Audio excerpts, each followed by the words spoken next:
hari ini kita bahas tentang kondisi hidung bau pada anak. Nah, hari ini akan hadir bersama kita. Halo dokter, selamat pagi. Halo. Assalamualaikum warahmatullahi wabarakatuh dokter. Waalaikumsalam warahmatullahi wabarakatuh. Nah, sebagai yang Mom Sendek tahu, hari ini telah hadir bersama kita Dr. Ferian, spesialis THT, telinga hidung tenggorokan, yang akan membawakan materi tentang hidung berbau pada anak. Nah, bagi Mom Sendek yang ingin bergabung, bisa segera bergabung dan kita akan live selama 1 jam ke depan. Bagi yang ingin bertanya, nanti kita persilakan di akhir sesi. Nah, Dr. Ferian, spesialis THT ini merupakan dokter yang berpraktik di Rumah Sakit Ibu dan Anak Stella Maris. Dan bagi Mom Sendek yang ingin berkonsultasi langsung, kemudian ingin bertanya, nanti kita bisa ajukan langsung kepada Dr. Ferian yang sudah bergabung bersama kita hari ini. Dokter? Ya. Silakan dokter, perkenalan dulu dokter. Ya, selamat pagi. Assalamualaikum warahmatullahi wabarakatuh dan selamat pagi. Ada ayah bunda dimanapun berada. Pada pagi ini kita sedang menyaksikan acara yang dilaksanakan oleh Rumah Sakit Ibu dan Anak Stella Maris Medan. Ya, seperti diskusi interaktif ya. Adapun topik yang akan saya bawakan itu mengenai kondisi hidung yang berbau pada si kecil. Mungkin Bunda pernah mengalami, ataupun bagi Bunda yang belum pernah mengalami kan jadi tahu ya apa yang harus dilakukan pada si kecil ya. Apa kita mulai aja? Boleh mengenai dokter, kita mulai ya dokter. Kami tampilkan slide dokter terlebih dahulu ya dokter. Dokter? Ya. Suara saya kedengaran dokter? Cukup jelas. Cukup jelas, baik. Suara dokter cukup jelas kedengaran juga dokter. Oke. Kita akan mulai ya dokter. Ya. Ya. Oke, suara saya kedengaran ya dokter? Dengar ya? Baik, baik. Kita mulai ya dokter. Ya.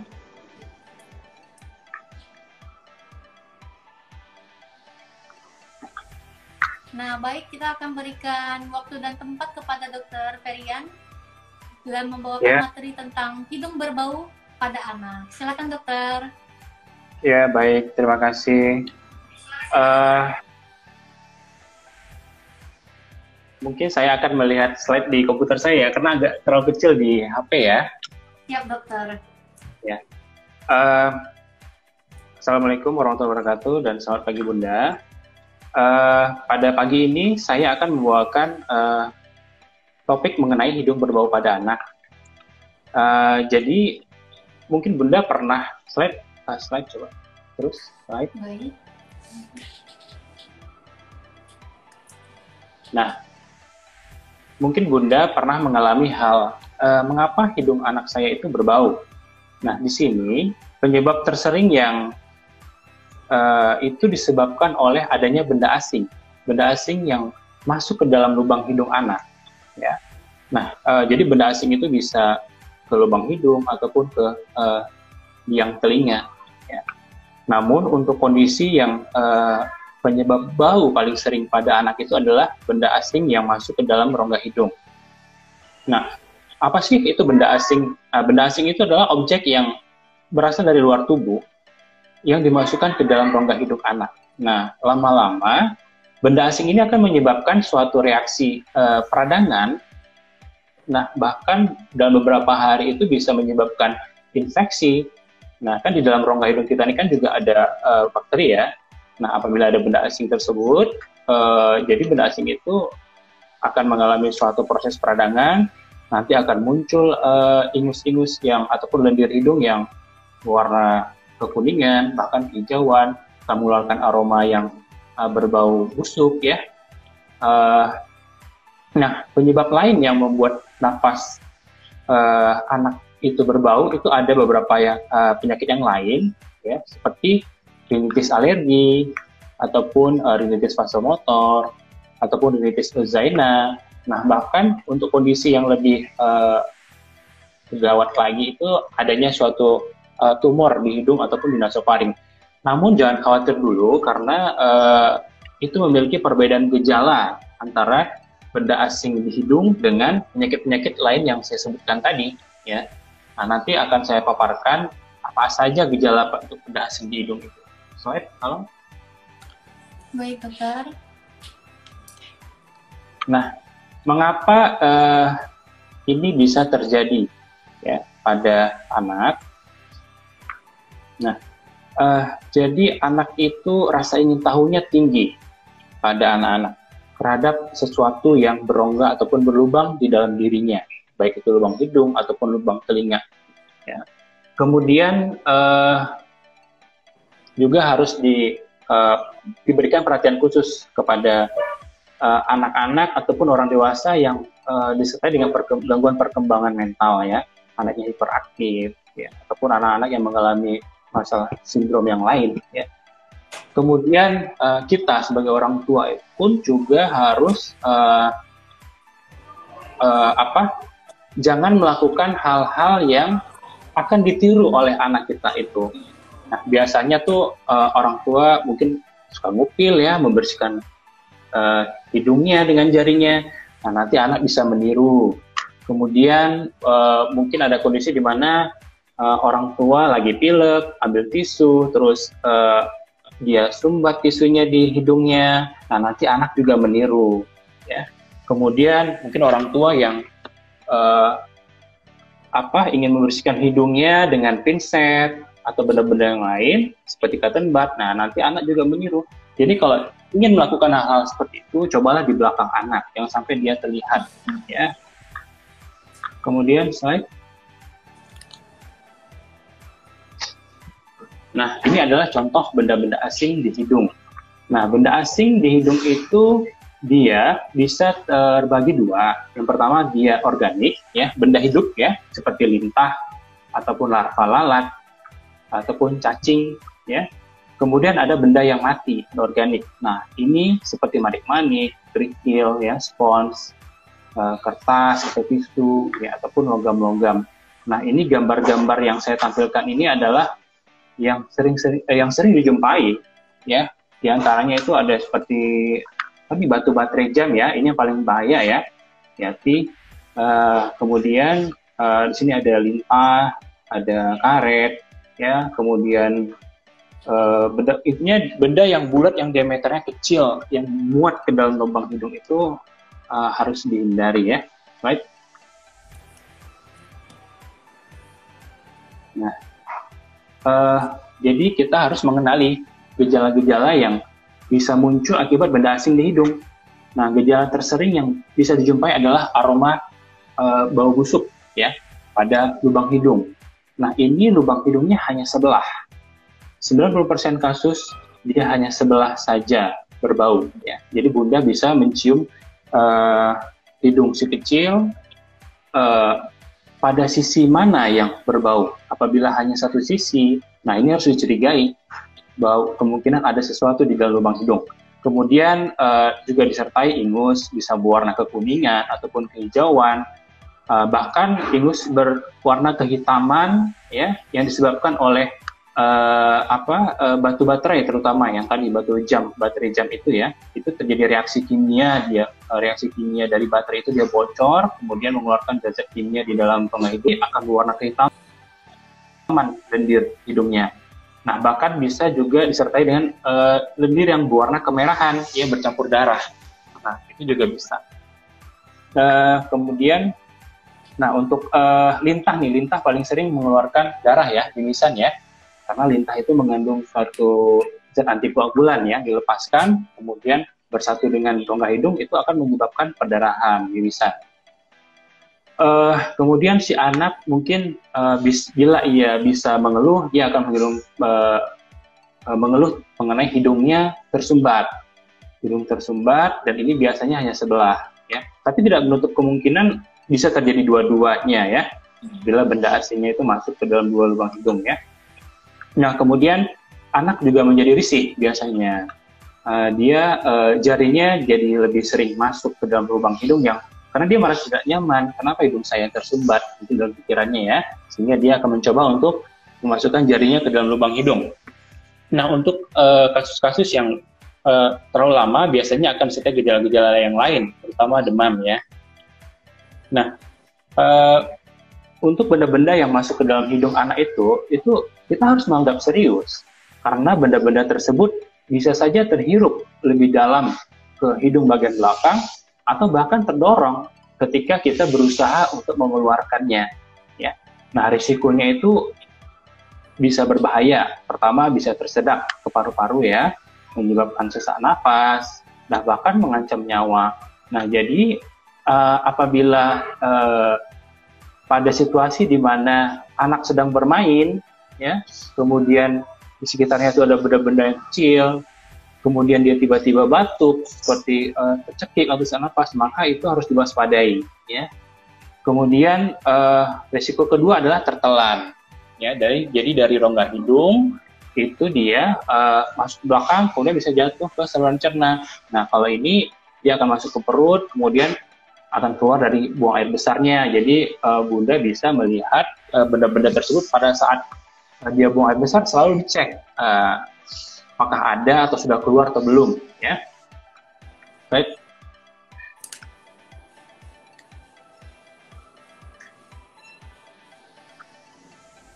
Nah, apa yang harus kita lakukan nih di rumah? Ya, apabila Bunda mencurigai bahwa ada benda asing yang sudah masuk ke dalam lubang hidung. Nah, yang pertama adalah jangan panik dulu, ya. Orang tua dan anak jangan panik, ya. Karena anak kalau panik, itu dia akan menangis. Kemudian beresiko membuat benda asing makin terhirup ke dalam. Karena kan kalau nangis tuh terisak-isak, ya. Jadi dia seperti itu. Jadi dia akan masuk ke dalam bisa. Kemudian kita usahakan bicara dengan anak secara tenang, jangan memperlihatkan kita itu marah, ya, karena anak semakin takut. Nanti kalau takut dia tidak akan berbicara. Itu banyak saya jumpai di poliklinik, ya. Ketika saya sudah mencurigai ini ada benda asing, tapi ketika ditanya dia diam aja atau bahkan dia bilang tidak ada. Nah jadi coba komunikasikan secara tenang dengan anak. Ini tujuannya adalah bertanya apa yang sudah dimasukkan ke dalam lubang hidung. Nah, bila ia udah mulai mengaku, mana coba ambil apa bendanya, mana mainannya, biar Bunda lihat. Karena ini penting bagi terutama bagi dokter untuk mengenali bentuk dari benda itu agar bisa dilakukan alat-alat yang harus kita siapkan untuk itu. Ya.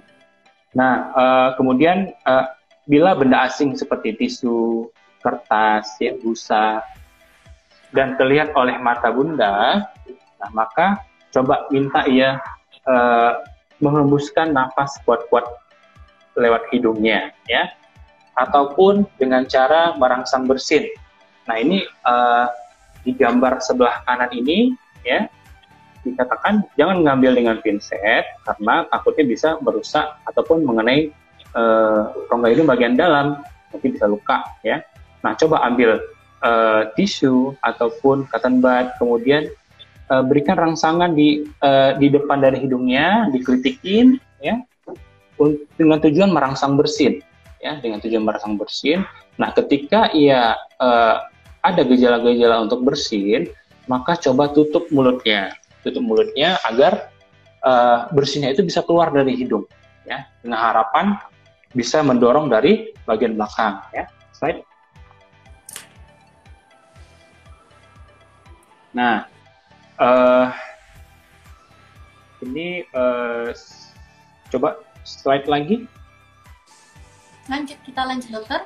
Yang next. Ya, nanti ini balik lagi. Ya, nih saya mau bicara mengenai ini, ya. Nah, ini ada perhatian khusus untuk benda asing yang organik, ya, ataupun seperti lintah, ya, ataupun cacing, ataupun anorganik yang berbentuk bulat, kemudian padat, ya, seperti manik-manik, batu kerikil, baterai jam tangan, besi ataupun bentuknya bulat, ya, ataupun karet-karet penghapus. Nah, saya sarankan jangan coba dicungkil atau mengambilnya dengan pinset, ya, karena ini beresiko untuk terdorong semakin ke dalam. Nah, ini akan menyulitkan dokter untuk melakukan tindakan selanjutnya dan ada resiko untuk terdorong ke saluran nafas. Ya. Nah, bila Bunda tidak yakin, segera bawa ke rumah sakit Stella Maris. Oke, slide. Nah, apa yang akan kita lakukan di poliklinik ya? Pertama, kita akan periksa dulu ya dengan secara sederhana. Kita lihat dengan ini namanya rinoskopi anterior ya, dengan memakai alat-alat sederhana, lampu kepala, kemudian spekulum hidung. Kita lihat lubang hidung anak ya. Nah, apabila sulit, nah biasanya kita akan lakukan endoskopi ya. Nah, endoskopi dengan memasukkan kamera ke dalam lubang hidung sehingga akan tampil di monitor, sehingga akan lebih jelas benda asingnya itu udah di sisi mana ataupun bentuknya apa ya. Nah, kemudian apabila kita sudah tahu jenis benda asingnya, maka kita akan mempersiapkan obat-obat untuk melakukan tata laksana. Kita akan ambil ya, kita siapin alat-alatnya. Ini di bawah ini ada alat-alat seperti penjepit ataupun pengait ya. Nah, tentunya juga butuh dukungan dari ayah bunda ya, untuk memegang anaknya ya, karena ini terkadang anak tidak kooperatif, dia suka bergerak sehingga sulit. Kalau bergerak nanti bisa menyebabkan risiko pendarahan. Baik.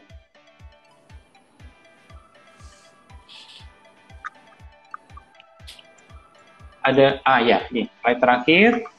Nah, apabila benda asing itu sudah keluar dari hidung, maka untuk di rumah gunakanlah obat-obat yang sudah diberikan oleh dokter sesuai petunjuk ya, terutama antibiotik. Kalau memang diindikasikan pemberian antibiotik, biasanya untuk anak-anak yang hidungnya itu sudah mengalami bau busuk ya. Nah, ini perlu diberikan antibiotik ataupun bahkan sudah ada gejala-gejala demam ya. Nah, kemudian bilas hidung anak secara rutin dengan larutan NaCl 0,9% dengan memakai alat yang akan kita berikan seperti jarum syringe 20 cc ya. Nah, ini bisa dilakukan di rumah. Nah, bisa dilakukan di rumah, nanti diajarkan agar dia bisa melakukan di rumah ataupun dengan bantuan bunda. Kemudian agar tidak terjadi pencegahan, agar tidak terjadi hal ini lagi, maka sebagai pencegahan coba perhatikan mainan-mainan anak yang berukuran kecil agar jangan diberikan ke anak ya. Kemudian coba diajari anak untuk tidak memasukkan benda-benda ke dalam lubang hidung ataupun telinga. Nah, kemudian yang paling penting adalah dampingi anak saat bermain ya, agar bisa terjadi komunikasi. Mungkin itu saja yang bisa saya sampaikan pagi ini. Silakan kalau kita mau masuk sesi diskusi ya. Iya, terima kasih Dokter Ferian untuk pemaparannya yang sangat edukatif sekali. Nah, ini sudah ada beberapa pertanyaan ya dokter. Kita akan bacakan satu persatu. Yang pertama dokter, itu dari Ibu Nurhaida dokter. Dari Ibu Nurhaida bertanya, apakah hidung tersumbat selalu disebabkan oleh benda asing? Oh iya, terima kasih. Hidung tersumbat itu tidak selalu disebabkan oleh benda asing. Nah, untuk benda asing, hidung tersumbat akan disertai dengan aroma bau. Ya. Apabila tidak disertai dengan aroma bau, itu bukan akibat benda asing. Hidung tersumbat bisa disebabkan oleh penyakit-penyakit yang lain. Biasanya paling sering ya, rinitis alergi ataupun rinitis vasomotor. Suatu keadaan di mana hidung kita itu sensitif terhadap suhu yang terlalu dingin ya, ataupun aroma-aroma yang menyengat. Nah, itu akan membuat hidung juga tersumbat. Ataupun rinitis alergi ini untuk anak ataupun untuk kita yang sensitif terhadap debu ya, debu, tungau ya, itu bisa menyebabkan bersin-bersin, kemudian hidung tersumbat, gatal hidungnya ya. Ataupun akibat penggunaan obat-obatan tetes hidung yang berlangsung lama. Jadi yang harus diketahui adalah kalau benda asing di hidung harus ada aroma yang tidak sedap. Terima kasih. Dokter, terima kasih. Berarti sudah terjawab ya Ibu Nuraida bahwa hidung tersumbat tidak selalu disebabkan oleh benda asing, tapi dapat disertai oleh penyakit tertentu. Nah, kita lanjut ke pertanyaan selanjutnya dari Ibu atau Bapak Mirza. Dokter, kalau misalnya pagi-pagi ada perasaan ingin mengeluarkan ingus, kemudian bercampur darah. Merupakan suatu kondisi yang bagaimana ya dokter? Mungkin ini tidak berhubungan dengan ini ya dok, sumbatan benda asing, tapi lebih kepada kondisi medis di mana hidung tersumbat, kemudian dicoba dikeluarkan sampai berdarah. Nah itu kira-kira bagaimana dokter? Ya, terima kasih kepada Bapak Mirza ya. Jadi ini lendir bercampur kotoran ya, menggumpal dan ada sedikit flek darah ya. Nah, darah itu jadi gini, sumber darah di dalam rongga hidung itu paling sering itu berasal dari pembuluh darah di bagian depan hidung nih ya, bagian depan hidung. Terkadang ada orang yang pembuluh darah di depan hidungnya itu tipis dia. Nah, jadi sedikit dia gosok atau dia ngupil, dia bisa berdarah ya. Nah, untuk biasanya ini kita harus lihat ke dalam rongga hidung ya, apa yang menyebabkan flek darah itu, apalagi rutin, apalagi hampir tiap hari mungkin atau tiap pagi ya, ada darah terus. Nah ini harus kita periksa ke dalam hidung, apakah ada tumbuh sesuatu ya seperti polip ataupun masa-masa ataupun benjolan yang lain yang muncul di dalam hidung. Nah ini kan harus kita ketahui ya. Nah setelah hasil pemeriksaan tidak ditemukan polip ataupun massa yang berbahaya, nah ini baru Bunda boleh tenang ya. Nah biasanya akibat hidung yang kering ataupun kita tidur AC terlalu dingin ya, ataupun sensitif sama debu, sering bersin-bersin, sering gosok hidung, nah biasanya juga bisa menyebabkan mimisan. Nah terkadang darah yang sedikit itu menggumpal di dalam hidung tanpa kita sadari. Kita kan nggak sadar ya karena nggak keluar. Nah, tapi dia sudah ada di dalam hidung, membeku. Nah, ketika kita mengeluarkan ingus, baru kelihatan ada darah. Intinya kalau terlalu sering, wajib saran saya diperiksa, di endoskopi ya, dilihat. Baik dokter, terima kasih. Dokter, kita lanjut ke pertanyaan selanjutnya. Nah, bagi Mom Sendet yang ingin bertanya, nanti bisa ketik di kolom komentar, dan akan kita berikan pertanyaan tersebut kepada Dr. Ferian untuk bisa menjawabnya. Nah, kita lanjut ke pertanyaan selanjutnya, dokter, dari Bapak Ahmad Daudi. Bapak Ahmad Daudi bertanya, apakah cuci hidung pada anak itu terasa sakit, dokter? Sebenarnya cuci hidung itu sangat bagus dilakukan untuk anak dan orang dewasa, ya, terutama mereka yang memiliki keadaan sensitif di hidungnya. Nah, saya pribadi, anak saya itu juga mengalami hal seperti ini. Dia itu penderita alergi berat, ya. Hampir tiap pagi itu biasanya pasti ada ingus ataupun mampet hidungnya. Nah, itu dari kecil dulu udah kita edukasi, udah kita lakukan cuci hidung. Sampai awal-awalnya mungkin susah ya, tapi kita harus praktekkan sehingga mereka akan terbiasa. Dengan selama teknik yang benar, pressure ataupun tekanan yang kita berikan pada saat menyemprot itu jangan terlalu kuat, ya. Apalagi untuk anak-anak itu sebenarnya tahap pengenalan. Jangan sampai meninggalkan rasa sakit pada pertama kali dia mencoba, ya. Jadi nggak usah terlalu kuat, pelan-pelan aja, belajar untuk bagaimana cara menahan napas saat cairan itu disemprotkan ke dalam hidung. Ya, belajar itu saja dulu. Nanti beberapa kali biasanya akan terlatih. Pada prinsipnya itu tidak sakit selama kita melakukan dengan teknik yang benar. Baik dokter, berarti untuk cuci hidung sendiri perlu teknik yang benar supaya pada saat pertama kali dilakukan tidak menimbulkan trauma pada anak ya dok? Betul. Nah, penting sekali memang konsultasi kepada dokter ahlinya, yaitu dokter spesialis telinga hidung tenggorokan. Nah, dokter, biasanya untuk cuci hidung itu bisa dilakukan pada anak usia berapa saja, dokter? Sebenarnya pada saat usia 2 tahun ya, itu kita coba pengenalan dulu ya, karena cuci hidung itu sebenarnya prinsipnya melakukan pembersihan dengan larutan garam fisiologis ya. untuk saat ini kan ada bermacam-macam kemasannya, ada yang sifatnya tetes, ada yang spray, ya. Sebenarnya untuk anak usia 2 tahun, kita bisa mencoba untuk memberikan pengenalan terhadap mereka. Kita bisa pilih yang tetes dulu, bahkan bayi itu bisa kita lakukan tetes aja, supaya dia kan koordinasinya kan belum baik ya, antara menahan nafas, ya. Nah, nanti usia-usia 2 tahun udah bisa kita berikan instruksi, ataupun 3 tahun, nanti baru kita pakai yang spray. Nah, spray ini dia itu seperti apa ya?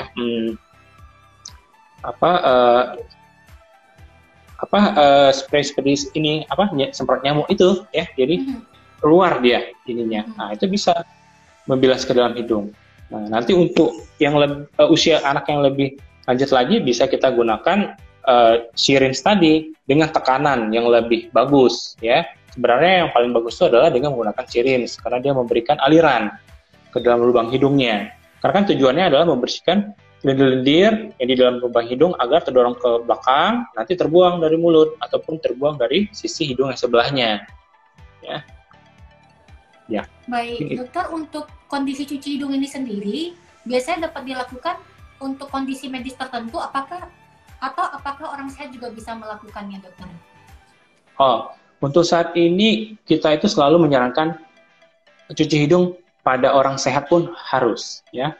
Karena kan prinsipnya adalah membersihkan, sama dengan kita mandi, sikat gigi, ya, cuci muka, ya. Itu adalah membersihkan. Jadi pada orang sehat, bahkan itu bisa mencegah munculnya sistem hidung itu lemah gitu, ya. Jadi kita kan menghadapi kondisi lingkungan kita yang kotor ya, polusi. Sehingga kita pulang kerja, itu bisa kita cuci agar tidak menempel itu zat-zat kimia ataupun polutan di dalam lubang hidungnya. Ya, apalagi untuk orang yang sakit, ya. Baik, dokter. Dokter, ini mungkin menyambung dengan pertanyaan yang sebelumnya atas nama Bapak atau Ibu Samsidor Luciana. Dokter, cuci hidung itu boleh kita lakukan sendiri atau harus dilakukan oleh dokter? Itu bisa dilakukan sendiri kok. Bisa dilakukan sendiri. Untuk orang dewasa, untuk anak-anak usia 5 tahun yang udah bisa diajarkan, dia bisa lakukan sendiri. Tapi untuk di bawah itu, biasanya orang tua harus membantu anaknya. Baik, dokter. Terima kasih, dokter. Dokter, untuk lanjut ke pertanyaan yang selanjutnya, ini ada dari Bapak atau Ibu Mas Marvel. Dokter, biasanya untuk kondisi anak-anak yang berkebutuhan khusus, dok, misalnya seperti anak Down syndrome, nah, kondisi seperti hidung berbau pada anak ini apakah bisa terjadi juga, dokter? Oh iya, bisa. Ya, jadi anak Down syndrome mungkin ini kan mengalami termasuk ke dalam gangguan perkembangan ya. Nah, jadi kalau memang mengalami aroma yang tidak sedap pada hidung anak, mungkin kita harus mencurigai itu, ya. Ada benda asing yang masuk ke dalam hidungnya. Untuk masalah ada kendala penciuman atau tidak, itu perlu diperiksakan lebih lanjut ya, dokter? Iya, apalagi kalau anak yang sudah bisa komunikasi ya, tanya jawab ya, itu akan lebih mudah ya. Apakah ada gangguan pada penciumannya? Nah, kadang-kadang kan anak kecil ini kan nggak bisa kita tanya ya. Benar, dokter. Baik, Mom Sendet yang ingin bertanya, kami persilakan. Jika ada pertanyaan bisa tulis di kolom komentar. Nah, penting sekali juga kita ingatkan kepada ayah dan bunda ataupun Mom Sendet bahwa kegiatan iGilat kita ini sifatnya edukasi. Segala keputusan medis yang berhubungan dengan kondisi anak, ayah dan bunda tetap perlu konsultasi lebih lanjut gitu untuk menentukan kondisi-kondisi atau penanganan lebih lanjut terkait kondisi medis. Nah, dokter, ini pertanyaan yang selanjutnya itu, kalau tadi kita lihat di slide, dokter, benda asing yang masuk ke dalam rongga hidung anak misalnya, bisa masuk ke dalam saluran cerna ataupun masuk ke paru. Nah, kalau untuk masuk ke saluran cerna mungkin biasa bisa keluar ya, dokter, dari feses atau dari kotoran anak. Nah, kalau misalnya masuk ke paru-paru, dok, gimana kemungkinan prognosa atau kemungkinan yang bisa terjadi, dok, kalau sampai masuk ke paru-paru? Ya, Kalau sampai ke paru-paru ya, kasus-kasus yang sering kita jumpai itu biasanya benda asing yang masuk melalui mulut, yang langsung ke paru-paru ya. Misalnya Baik. orang dewasa paling sering peniti ya, peniti atau jarum pentul, terutama untuk wanita-wanita yang berjilbab ya. Pada saat memasang jilbab itu suka menaruh jarum pentul di mulut. Nah, kemudian anak-anak biasanya kacang, ya, kacang. Makanya saya selalu tekankan pada anak-anak saya, pada istri saya untuk tidak memberikan kacang-kacangan ataupun benda makanan-makanan yang sifatnya bulat kecil di rumah, ya. Nah, apabila terjadi seperti itu, maka bagi bunda atau ayah bunda, yang pertama kali akan ditanya oleh dokter, apakah si kecil ini ada riwayat tersedak, ya. Jadi bunda harus tahu perjalanan penyakitnya, tersedak, tercekik, ataupun muntah-muntah, ya. Kemudian bagaimana perubahan pola nafasnya, apakah lebih terlihat sesak, ya kan? Nah, apabila kita ada mengarah ke sana, tentunya ini kan harus dilakukan identifikasi ya. Identifikasi apakah benar ada benda asing yang masuk ke dalam saluran nafas, ya. Nah, untuk identifikasinya itu biasanya dokter THT akan melakukan pemeriksaan-pemeriksaan tambahan, ya. Misalnya bisa foto ronsen ataupun scan, ya, ataupun bahkan endoskopi ke daerah bawah, ya. Nah, untuk menegakkan benar atau tidak. Nah, apabila memang benar, ya tentunya itu harus dilakukan ekstraksi, ya, harus diambil, ya, untuk saluran nafas. Pasien biasanya akan dibius, dirawat, ya. Ya, seperti itu. Oh ya, baik dokter. Dokter, jadi kalau misalnya sudah terlanjur nih ya dok, masuk ke dalam paru-paru, biasanya kemungkinan untuk diambilnya apakah bisa dok? Kalau misalnya sudah terlanjur ke paru-paru, Ya, penanganan apa yang mungkin bisa dilakukan dok? ya, selama ini hampir seluruh benda yang masuk ke dalam paru-paru itu bisa dikeluarkan, ya. Nah, tentunya apabila dengan kondisi sulit kita bisa bekerja sama dengan departemen lain, ya, seperti departemen paru, ya, atau bahkan untuk yang sulit sekali untuk dikeluarkan, mungkin kita bisa bekerja sama dengan bagian toraks, ya, bagian dada, ya. Nah, apakah harus dibuka dari luar? Nah, biasanya sih jarang, ya. Rata-rata dokter THT dengan alat-alatnya, endoskopi, dengan menggunakan alat yang canggih saat ini bisa dikeluarkan. Baik dokter, terima kasih dokter Ferian. Nah, ini ada baik. Nah, dokter Ferian ini merupakan dokter spesialis telinga hidung tenggorokan. Ini ada yang bertanya ya dokter. Nama dokternya siapa? Nama dokter kita ini dokter Ferian, spesialis THT. Dan yang ingin konsultasi nanti bisa pantengin ID Stella Maris karena di sana kita update terus untuk jadwal dokter-dokter kita. Nah, ingin yang berkonsultasi juga bisa. Nah, dokter, kalau bisa kita simpulkan dalam kegiatan pada hari ini memang sangat menarik sekali ya, dokter, bahwa hidung berbau ini penyebabnya banyak sekali. Nah, yang paling perlu diwaspadai adalah tentang bagaimana cara penanganan lebih lanjut. Kalau yang bisa kita simpulkan tadi yang pertama bahwa pentingnya pendampingan pada anak-anak. Mewaspadai benda-benda kecil di sekitar yang memungkinkan anak eksplorasi pada dirinya sendiri. Memasukkan ke mulut, masukkan ke hidung. Dan itu akan menimbulkan masalah kesehatan. Bisa menimbulkan masalah kesehatan jangka pendek maupun jangka panjang. Nah, buat ayah dan ibu, apabila misalnya kondisi ini sudah terjadi di rumah, yang paling penting adalah tidak panik dan memastikan bahwa anak tetap bisa bernafas. Untuk kondisi-kondisi yang sangat gawat sekali harus segera dibawakan ke rumah sakit untuk mendapat penanganan yang lebih lanjut. Nah, dokter, ada yang mau kita tambahkan, dokter? Saya rasa tidak ada ya. Juga jangan lupa masalah ini ya, kebiasaan anak untuk meniru orang tuanya ya. Iya, dokter.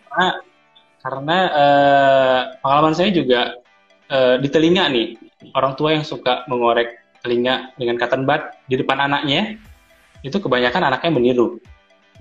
Nanti datang-datang liang telinganya udah berdarah. Waduh. Ya, jadi pada ayah bunda coba jangan melakukan itu di depan anak. Mungkin itu saja sih tambahannya. Oh, baik dokter, berarti kegiatan untuk membersihkan telinga atau membersihkan hidung itu bisa menjadi contoh pada anak ya dokter. Nah, apabila tidak diawasi bisa berbahaya karena bisa saja pada saat mengorek telinga tertusuk ke gendang telinga atau pada saat eksplorasi hidung masuk benda asing ke hidung. Wah, terima kasih sekali dokter Ferian untuk diskusi hari ini, sangat menarik. Dan buat Mom Sendet yang sudah bergabung kami ucapkan terima kasih. Dan bagi yang ingin konsultasi langsung terkait kondisi medis yang dihadapi, bisa langsung nanti datang ke Rumah Sakit Ibu dan Anak Stella Maris. Bisa menjumpai langsung Dr. Ferian MKes, spesialis THT KL, dan bisa diskusi langsung. Nah, bagi ayah dan bunda, mohon maaf ini tidak bisa kita jawab semuanya karena keterbatasan waktu. Dan terima kasih yang sudah bertanya. Nanti bisa ikutin ID Live selanjutnya karena kita akan adakan kembali kegiatan interaktif seperti ini. Kami sangat senang sekali hari ini Dr. Ferian sudah meluangkan waktu mengedukasi ayah dan bunda Mom Sendet, dan mudah-mudahan ilmu yang kami sampaikan bermanfaat dan bisa diaplikasikan. Nah, terima kasih Mom Sendet. Kami ucapkan Assalamualaikum warahmatullahi wabarakatuh. Salam sejahtera untuk kita semua. Terima kasih Dr. Ferian. Ya, terima kasih. Waalaikumsalam warahmatullahi wabarakatuh. Sampai berjumpa lagi Mom Sendet.